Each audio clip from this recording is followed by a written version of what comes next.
प्रारब्ध के सभी दर्शकों को मेरा नमस्कार। मेरा नाम है संदीप आर.के. सिंह और आज हमारे साथ श्री बाबा रामदास जी। बाबा जी, बहुत स्वागत आपका। जय श्री राम। जय श्री राम। हर हर महादेव। दर्शकों, सबसे पहले आपको बहुत एक खुशी की सूचना देनी है कि बाबा रामदास जी के माध्यम से 15 फरवरी को इंदिरापुरम गाजियाबाद में एक सोशल मीडिया मीट अरेंज की जा रही है, जिसमें 15 से 20 हमारे जो हिंदू सनातन के हमारे जो प्रखर वक्ता हैं वह लोग वहां होंगे। और डिटेल्स हम जो है इसकी डिटेल्स हम आपको इस वीडियो के जो कमेंट बॉक्स है उसमें हम पिन कर देंगे जी। तो बाबा जी, जरा बताया जाए इसके बारे में। और आज का विषय जो है हमारा वह भी कुछ ऐसा ही है, उन्हीं विषयों पर चर्चा करने के लिए वहां पर हम सारे लोग इकट्ठा हो रहे हैं।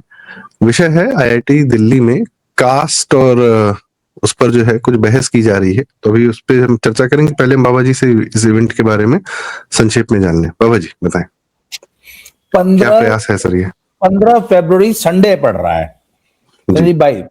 कार्यक्रम का नाम है वज्र घोष।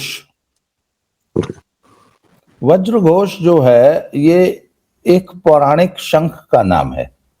शंख जो युद्ध के समय हमारे देवता बजाया करते थे। जैसे कृष्ण जी के शंख का नाम पांचजन्य था। पांचजन्य। उसी तरह एक पौराणिक हमारे देवी देवताओं का ये शंख है जिसका नाम है वज्र घोष। इंद्र बजाया करते थे इसे। देवताओं के राजा इंद्र जब युद्ध की शुरुआत करते थे तब वज्र घोष बजाया करते थे। तो तब मैं ये तो नहीं कह रहा कि हम इंद्र हैं, देवताओं के राजा हैं, पर हम हिंदुत्व के उस सनातन परंपरा का एक छोटा सा हिस्सा है। और अब हमने वज्र घोष फूंक दिया। और 15 फरवरी संडे पड़ रहा है सर।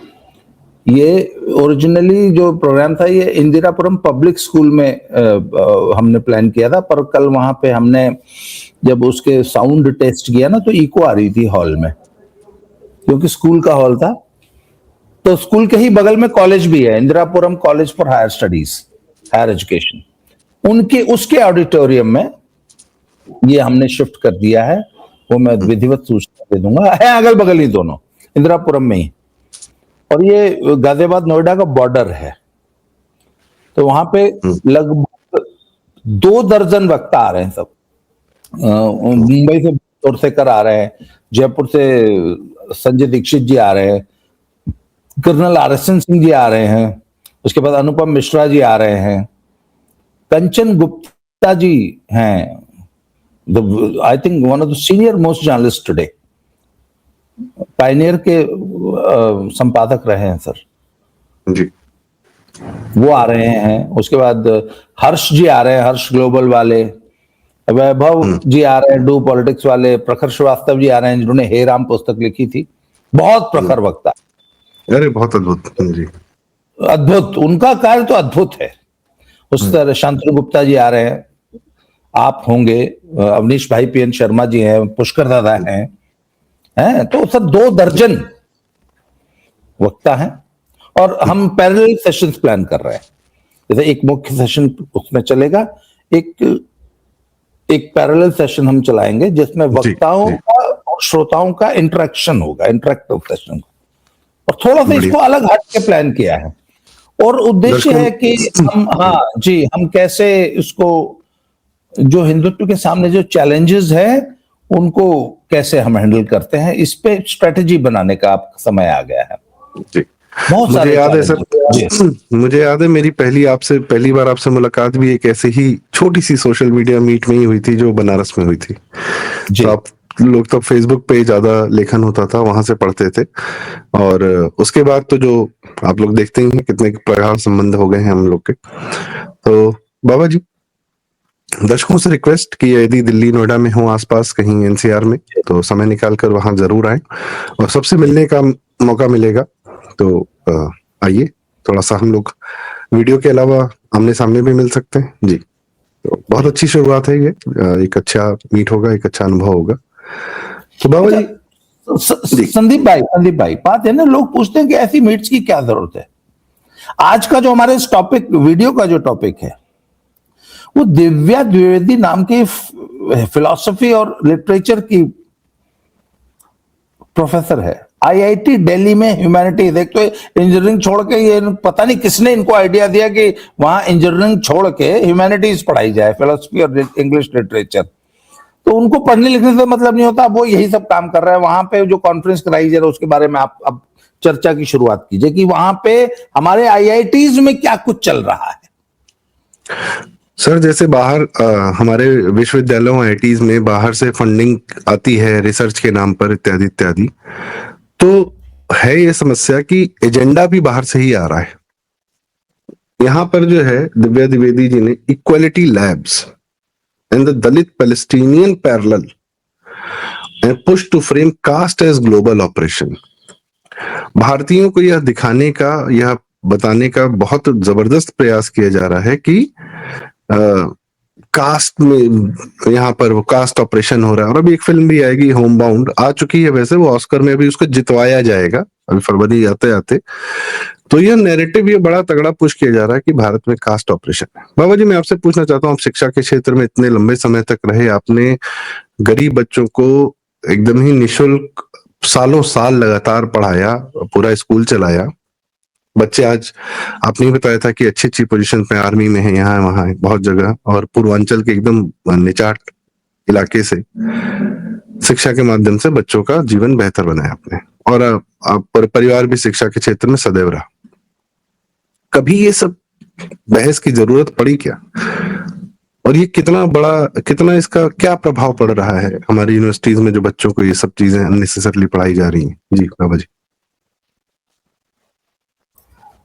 देखिए, मुझे लग रहा है कि जबरदस्ती एजेंडा पुश किया जा रहा है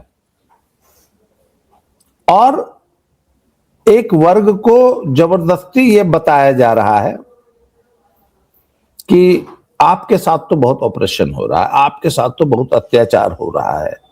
और उसके लिए पुराने जो 1000 साल पुराने कहानियां है ना, वो निकाली जाती कि वो उसमें फिक्शन ज्यादा है सर, फिक्शन ज्यादा है, फिक्शन ज्यादा है। जबकि रिसर्च ये बताती है, इतिहास ये बताता है कि भारत में जाति का स्वरूप ये कभी नहीं था जो आज बताया जा रहा है। ये जाति का स्वरूप तो अंग्रेजों ने हमारे पे थोपा, इससे पहले हमारे यहां वर्ण व्यवस्था थी। और समय के साथ उसमें जब मुस्लिम रूल आया तब उसमें उसका स्वरूप चेंज किया गया, उसके बाद अंग्रेजों ने किया, और जो जाति में छुआछूत की जो व्यवस्था बनी वो वहां से आई। हमारे यहां तो जाति बहुत फ्लूइड थी, हमारे यहां जाति इतनी फ्लूइड थी कि एक ही परिवार में ब्राह्मण भी थे, क्षत्रिय भी थे, वैश्य भी थे और शूद्र भी थे। मैं आपको एक बड़ी मजेदार बात बताता हूं संदीप भाई, अभी मैं पुणे होके आया हूं एक हफ्ता, इससे पहले पिछले साल भी हम गए थे। तो वहां पे एक टर्म है मराठा। मैंने कहा यार ये मराठा क्या वर्ड है? It sounds just like Punjabi, या it sounds just like Bihari. जो बिहार में रहता है वो बिहारी है, वो चाहे फिर जिस जात का हो। जो पंजाब में रहता है वो पंजाबी है। पंजाबी कोई कास्ट कैसे होगी या क्लास कैसे होगी? क्षेत्रीयता का भाव ज्यादा है उसमें, ऐसा समझ में आता है। तो उन्होंने कहा जी मराठा, इनफैक्ट जो वॉरियर्स थे ना, जो सेनाओं में जो लोग लड़ते थे वो थे मराठास। बाद में इसको जोड़ दिया क्योंकि उस जमाने में सेना में क्षत्रिय थोड़ा ज्यादा होते थे। मैं नहीं कहता हूं क्षत्रिय ही थे सेनाओं में, थोड़ा ज्यादा थे। तो क्षत्रियों की क्लास मराठा हो गई, प्लस जो अन्य जातियां थी सेना में थी, लड़ने का काम करती थी, शिवाजी की सेना में थी, वो भी अपने आप को मराठा लिखने लग गई। आज आप चले जाइए महाराष्ट्र में, Maratha is not a specific caste, या सिर्फ क्षत्रिय नहीं है उसमें बहुत सारे ओबीसी भी है। तो मराठा पॉलिटिक्स जो है वो बड़ी टिपिकल है, इसीलिए मराठा पॉलिटिक्स को समझना बड़ा मुश्किल है। तो सर बात यह कि हमारे यहां कास्ट वॉज फ्लूइड, एक ही परिवार में ब्राह्मण क्षत्रिय वैश्य शूद्र थे और हर व्यक्ति को अपनी कास्ट चेंज करने का अधिकार था। भाई आपने अपना करियर शुरू किया, किसी एक काम से शुरू किया, वो शूद्र था, फिर आपने अपना करियर चेंज कर लिया, आप गुरुकुल में चले गए, आप पढ़ने पढ़ाने लग गए, तो आप ब्राह्मण हो गए। इट वॉज नॉट जन्मना, इट वॉज कर्मणा। भाई मनुस्मृति को ये लोग इतनी गाली देते हैं। मनुस्मृति का भाई आप एक इक्वेशन सॉल्व कर रहे हैं जहां एक्स की वैल्यू पहले ही क्वेश्चन में बोल देगी द वैल्यू ऑफ एक्स 2, तो आप इक्वेशन में एक्स की वैल्यू 2 ही रखेंगे ना, या अपनी मर्जी से 4 5 6 रख लेंगे, कुछ भी रख लेंगे। जब मनुस्मृति में पहले ही लिख दिया गया कि जन्मना जायते शूद्रः और कर्म से द्विज उच्च होता है, जन्म से सभी शूद्र पैदा होंगे, जो जैसे कर्म करेगा वो उच्च होता चला जाएगा। मतलब आप ब्राह्मण भी हो सकते हैं। ये थी हमारी व्यवस्था। इसको फिर during the Muslim rule and the British rule वो काफी डाइल्यूट किया गया, और उसके बाद एट्रोसिटी स्टोरीज। हाँ, एट्रोसिटी लिटरेचर, यस, अच्छा लिखा एक गया। मिनट,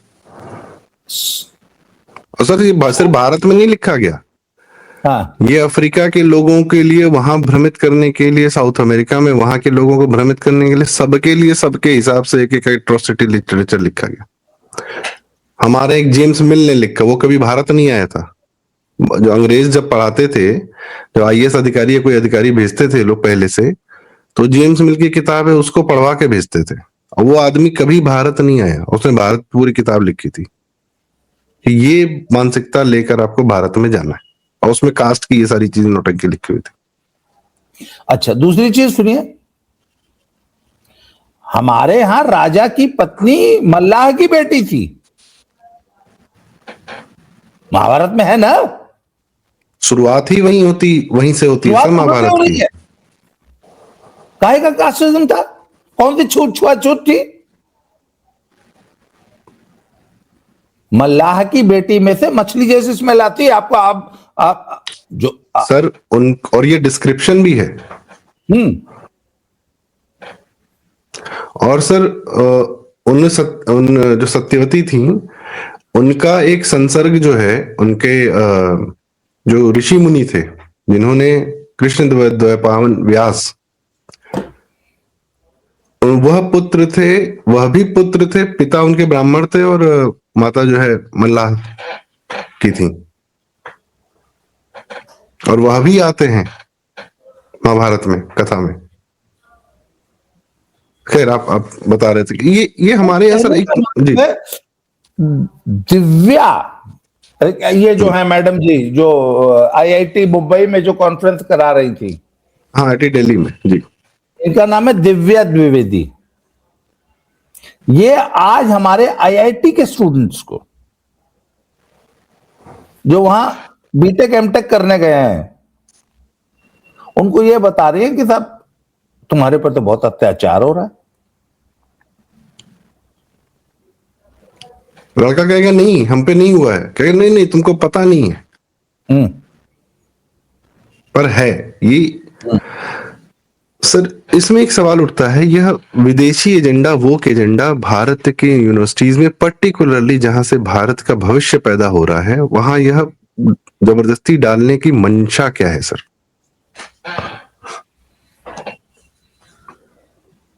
सर मंशा जो डीप स्टेट का एजेंडा है ना, 4 साल की बच्ची को बॉडी में कहां कहां सेक्सुअल प्लेजर के पॉइंट्स हैं, 4 साल 5 साल और 6 साल, ये पढ़ाने की क्या जरूरत है? कनाडा में और ब्रिटेन में पढ़ाया जा रहा है। 9 साल की बच्ची को अपना पहला ऑर्गेज्म का एक्सपीरियंस होना चाहिए, ऐसी जल्दी क्या है 9 साल में? 14 साल 15 साल के बच्चे को किट दी जा रही है कनाडा में। सरकारी प्रोग्राम है, कंपनियों को ठेके दिए गए हैं कि आइए और बच्चों को सुरक्षित रूप से वो जो लकीर पर डाल के खींचना सिखाया जाता है। 15 साल के बच्चे को क्लासरूम में डेमो देके और फिर किट दी जाती है कि यह है सुरक्षित तरीका।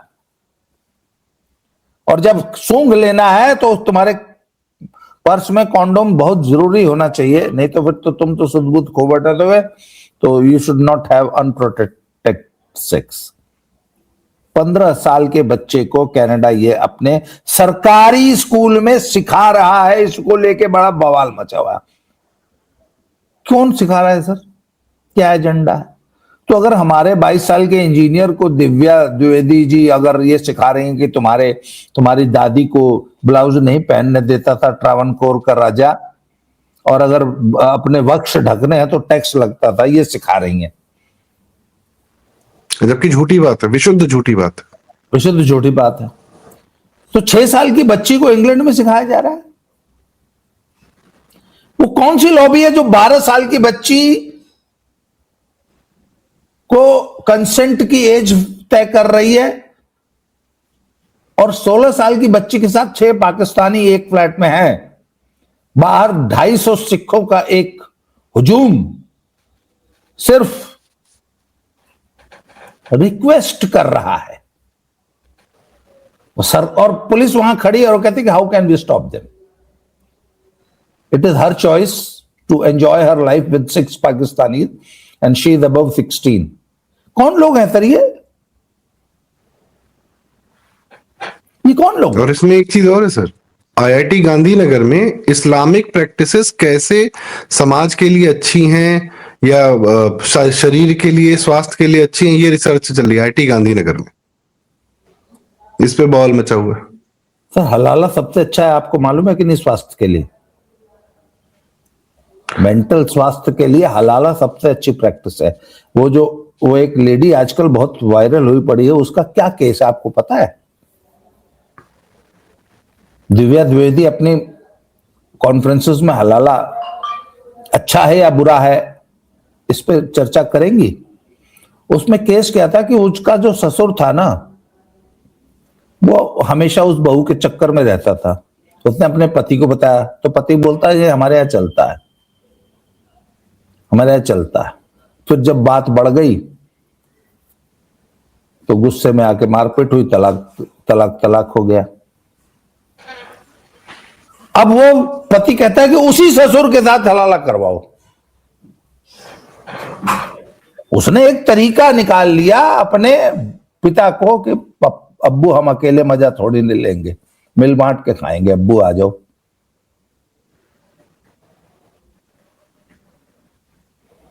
Islamic practices are really very good sir. मिल बांट सर, अकेले थोड़ी ना खाएगा, अब्बू भी खाएंगे। हाँ, वो फ्लैट में 6 मुल्ले हैं ना पाकिस्तानी, फ्लैट में 6 हैं। मिर्जापुर में अब्बू के साथ अपनी बीवी को अब्बू के साथ शेयर कर रहा है हलाला के नाम पे। सर, जिनके जीवन की शुरुआत में शादी से पहले ही चचेरी बहनें, ममेरी बहनें, मौसेरी बहनें, इस प्रैक्टिस पर कोई बात नहीं होती, जबकि पाकिस्तान पूरा का पूरा अर्धविक्षिप्त होके पड़ा हुआ है सर। गांव के गांव में विकलांग बच्चे मानसिक रूप से पैदा होते हैं सिर्फ इस प्रैक्टिस की वजह से। बहुत बड़ा इश्यू है ये इनब्रीडिंग। ये कोई इनको बताने नहीं जा रहा है कि इस पर रिसर्च करो ना भाई। मैं आपको अपना पर्सनल एक्सपीरियंस बताता हूं। हमने एक बिल्ली मर गई, बिल्ली के 3 बच्चे वो अनाथ हो गए, तो मेरी पत्नी ने पाल लिया उनको सबको। अब तीनों भाई बहन के साथ पलने लग गए, धीरे धीरे जवान हो गए तीनों। अब उनमें से पहली बिल्ली जो थी वो हिट में आई। अब वो चूंकि घर में रहती थी, नेचर में रहती थी, तो उसको तो दुनिया जान के बिल्ले थे, घर में रहती थी। तो उसका जो बिल्ला था, उसका जो वो मीटिंग के लिए एकमात्र विकल्प जो उपलब्ध था वो उसका भाई था। सर ऐसी बुरी तरह लताड़ती थी ना अगर वो उसको नजदीक आने की कोशिश करता। फिर अल्टीमेटली जानते हैं क्या हुआ? तो बिल्ली भाग गई, घर छोड़ के भाग गई, फिर कभी जिंदगी में आई नहीं वापस। एक बार फिर बहुत बाद में पता लगा कि वहां पे बच्चे दे रखे हैं। उसने अपने भाई से मेटिंग नहीं की। जानवर में भी अक्ल है सर। जानवर में भी इतनी अकल है सर। शेरों की प्राइड्स होती हैं, किशोर जो है अपना अलग प्राइड बना लेते हैं, इलाका छोड़ के चले जाते हैं। जहां उनकी माएं बहनें हैं, जहां उनकी मौसियां हैं, जहां उनकी चचेरी बहनें हैं, कजन्स हैं, उस इलाके को छोड़ के 40 किलोमीटर दूर चले जाते हैं, अलग प्राइड बनाते हैं। तो जानवरों में इतनी अकली, जानवरों से बदतर है। अब इस पे रिसर्च नहीं होगी आईआईटी में। हाँ, ये शरीर के लिए कितना। दिव्या द्विवेदी जी अब तो बोल देंगे नहीं, इनब्रीडिंग के तो बहुत फायदे हैं। Coming back to sir casteism पर ये जो लोग बवाल काट रहे हैं, ज्यादा कर रहे हैं, वर्ण व्यवस्था जो एक्चुअली में हमारे यहाँ पर इंसान की प्रवृत्ति पहचानने का है कि उसको क्या कार्य दिया जाना चाहिए। तो सबसे पहले प्रवृत्ति क्या है। कुछ लोग सर, आप लोग जीवन में सब लोग मिले होंगे कई लोगों से, कुछ लोग को पढ़ने पढ़ाने का शौक होता है, वह पढ़ते हैं। कुछ लोग किताबें पढ़ते हैं, कुछ लोग ज्ञान अर्जन करते हैं, ज्ञान देते हैं। कुछ लोगों को सारी शारीरिक कोई कार्य हो जाए, स्पोर्ट्स में, इसमें उसमें, बॉडी बनाना है, जिम जाना है, यह करना है। कुछ लोग प्रवृत्ति बस लड़ने भिड़ने वाले होते हैं, प्रवृत्ति बस। कुछ लोगों को मनी दिखता है, या उनको अकाउंटिंग समझ में आती है, उनको मैथ समझ में आती है, उनको ये सारे नंबर समझ में आते हैं, बहुत कायदे से आते हैं, बाकी लोग को नहीं आते। ये उनकी प्रवृत्ति। कुछ लोग को ऐसा लगता है कि यार हमको कोई काम बता दो, हम कर लेंगे, हमको जो काम बताओगे हम कर लेंगे, हमको दिमाग लगाने मत बोलो कि हम। तो जो ज्ञान अर्जन का जिसकी प्रवृत्ति है, ब्राह्मण स्वरूपी हो गया। जो शारीरिक सष्टव से अपना जीवन यापन करना चाहता है, क्षत्रिय हो गया। जिसको नंबर समझ में आ रहा है, वैश्य हो गया। और जिसको चुपचाप बस काम बता दो ये करना है, वह शूद्र हो गया। पर जीवन में आपने कहा कि यदि कोई कर्म अपना बदल रहा है तो वह उसके अनुसार अपना, ये प्रवृत्ति पहचानने की बात थी सर, और कुछ नहीं था। कि हर आदमी की प्रवृत्ति क्या, उसको उस अनुसार उसको उस माहौल में भेजा जाए। अब सॉफ्ट आदमी को भेज दो कि नहीं जाके सैनिक के साथ अभ्यास करो, लड़ाई लड़ो, झगड़ा करो, तो थोड़ी सरवाइव कर पाएगा। तो यह एक वर्ण व्यवस्था का बेसिक, हमारे प्रकृति को बहुत माना जाता है, प्रकृति को हम बहुत ऑब्जर्व करते हैं। तो सनातन में यह भी एक व्यवस्था थी कि इंसान की प्रकृति क्या है। अब उसको इन लोगों ने अच्छा जाति क्या है, एक समाज एक जगह रह रहा है, गांव देहात में रह रहा है, बढ़ते बढ़ते बढ़ते बढ़ते अब जैसे हम लोग सुनते हैं ना, ठाकुर बहुल इलाका, ब्राह्मण बहुल इलाका, यादव बहुल इलाका, यह इलाका। तो भाई वो तो सैकड़ों साल की परिस्थिति में वह समाज वहां पर ऐसा पल्लवित पुष्पित हुआ है। अब उसके पॉलिटिकल एंगल्स ढूंढ रहे हैं कि कास्ट। अच्छा, सबसे ज्यादा इस्लाम ने अत्याचार किया सर, इस्लाम के अत्याचार की बातें नहीं करते सब 1000 साल में, क्यों नहीं करते सर? ये क्या गठजोड़ है कि आईआईटी के ये जो प्रोफेसर हैं, ये इस्लाम की कुरीतियों पर क्यों नहीं बात करते, जो असल सत्य है? सर आप म्यूट है, आप म्यूट है सर। आपका बहुत वैलिड पॉइंट है कि अगर एट्रोसिटी लिटरेचर ही छापना है, अगर एट्रोसिटी लिटरेचर ही पढ़ाना है, एट्रोसिटीज ही पढ़ानी है, तो इससे बड़ी एट्रोसिटी क्या होगी सर? इतनी तो दुनिया में कभी नहीं सुनी कि पूरा का पूरा शहर 50,000 लोग कत्ल कर दिए गए। इससे बड़ी एट्रोसिटी क्या होगी? बनु कुरैजा का बैटल पढ़ाओ ना, 850 युद्धबंदी, जिसमें महिलाएं थी, बच्चे थे। सर आज आंख के सामने बांग्लादेश में जो हो रहा है, आंख के सामने हो रहा है। एट्रोसिटी लिटरेचर पढ़ाना है ना, तो करो बांग्लादेश डिस्कस अपनी, उसमें वो भी तो एट्रोसिटी है और आज हो रही है। तुम एट्रोसिटी 3 साल 400 साल है, 1000 साल पुरानी पढ़ा रहे हो, आज की एट्रोसिटी पे बात करने की हिम्मत है क्या? पाकिस्तान में हिंदू बेटियां जैसे ही 12-13 साल की होती हैं, बुढ़े मुल्ले आके लेके चले जाते हैं, फिर कोर्ट में केस लड़ते रहो और जज भी उनके हवाले कर दे रहा है। पाकिस्तान क्यों जा रहे हैं सर? पहले वेस्ट बंगाल डिस्कस कर लीजिए ना, ममता बनर्जी के राज में एट्रोसिटी लिटरेचर छाप लीजिए।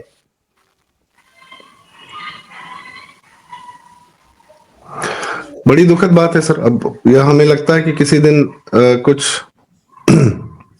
एजुकेशन के माध्यम से भी, जैसे ये सोशल मीट आप कर रहे हैं, तो यहाँ पर वही चर्चा हो और इसके माध्यम से ये हो कि कुछ अपनी रिसर्च जो है फंड की जाए, और इस प्रकार से जो इन्वेस्टमेंट ये लोग करते हैं अपने लिटरेचर छापने में, हम भी अपने लिटरेचर या हम अपने उस पर कार्य करें। वरना सर भविष्य के बच्चों का तो ये बहुत बुरा हाल करेंगे।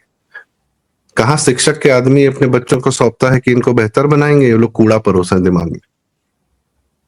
बच्चों के साथ मतलब बहुत बड़ा पाप कर रहे हैं मेरे ख्याल से सर। होम स्कूलिंग वगैरह भी लोग करने लगे हैं स्कूलों की हालत देख के, बाबा जी। बिल्कुल, क्यों नहीं करेगी। अपने स्कूल खोल लिए लोगों ने, एजुकेशन सिस्टम से हटा लिया कि अगर तुम यही गंद, यही जहर हमारे बच्चों के नसों में भर रहे हो जान, और सिस्टमेटिक तरीके से ये पढ़ाया जा रहा है कि तुम्हारे पेरेंट्स तुम्हारे सबसे बड़े दुश्मन हैं, क्योंकि वो तुमको अपनी बॉडी से प्लेजर डिराइव करने से रोक रहे हैं।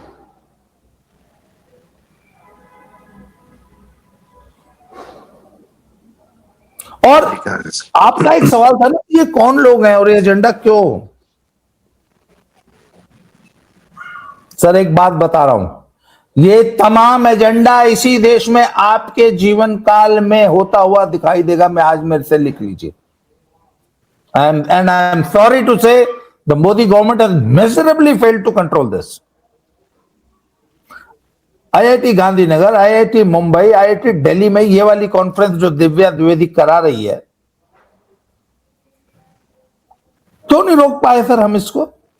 सर एजुकेशन मिनिस्ट्री को तो श्राप लगा है 1947 से।